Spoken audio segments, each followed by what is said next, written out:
కూటమి నేతలు మాట్లాడడం లైవ్ చూసిన ఇప్పటి వరకు మిగతా అప్డేట్స్ చూద్దాం. తిరుపతిలో పోలింగ్ బూత్లు జనంతో కిటకిటలాడుతున్నాయి. ఇది శుభ పరిణామం అని జనసేన అభ్యర్థి ఆరణి శ్రీనివాసులు అన్నారు.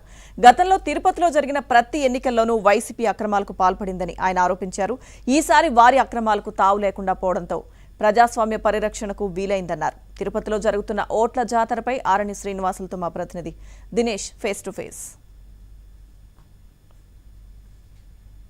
Thank you. తిరుపతిలో ఎన్నికలు సజావుగా జరుగుతూ ఉంది. ప్రతి ఎన్నికలకు సంబంధించినటువంటిది అంతా కూడా అక్రమాలు జరిగినటువంటి పరిస్థితి.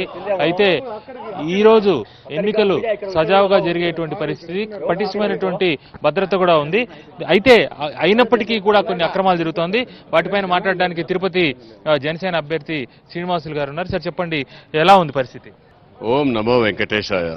వెంకటేశ్వర స్వామి నిలయంలో ఉన్న తిరుపతి ప్రజలందరూ కూడా ఉదయం 6 గంటల నుంచే క్యూలో నిలిచి వందలాది మంది మహిళలు, పురుషులు అందరూ కూడా వందలాది మంది క్యూలలో ఉండడం జరుగుతోంది.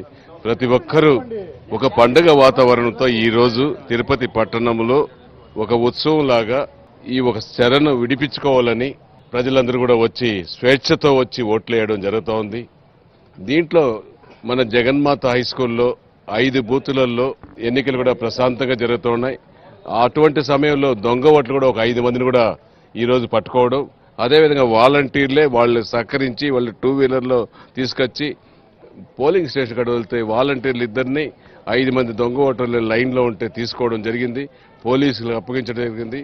పోలీసులు కూడా తీసుకొచ్చి వాళ్ళని పీడీ యాక్ట్ పెట్టి జైలుకు పంపడం కూడా. ఆంధ్రప్రదేశ్లో పోలింగ్ సందర్భంగా జరిగిన హింసాత్మక